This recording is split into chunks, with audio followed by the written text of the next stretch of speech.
Ang paglalakbay ni Lila sa ulap, may isang batang babae na nagngangalang Lila. Mahilig siyang tumingin sa langit at mangarap na makalipad kasama ang mga ulap.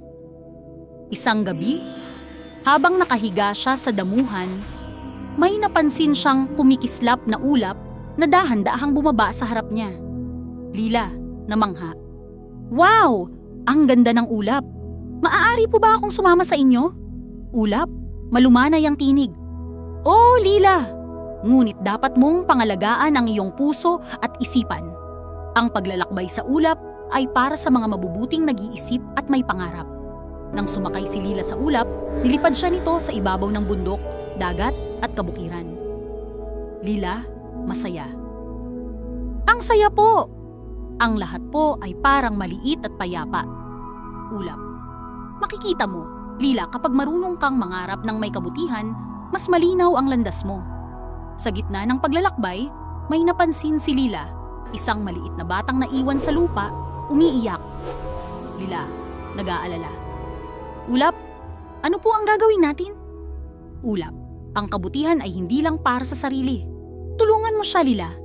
Agad bumaba si Lila at tinulungan ang bata. Naging masaya ang bata at nagpasalamat. Batang lalaki. Salamat po, Layla.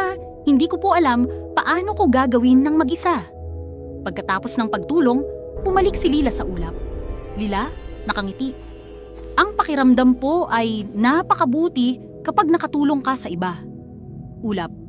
Tama, Lila. Ang tunay na paglalakbay ay hindi lang sa langit, kundi sa puso mo rin.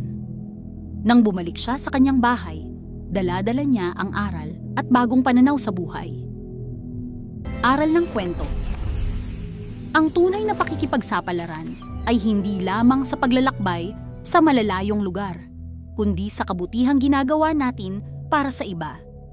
Kapag may malasakit at mabuting puso, mas makulay at masaya ang mundo. Para updated ka sa mga istorya na aming ilalabas, huwag kalimutan ang subscribe. Maraming salamat!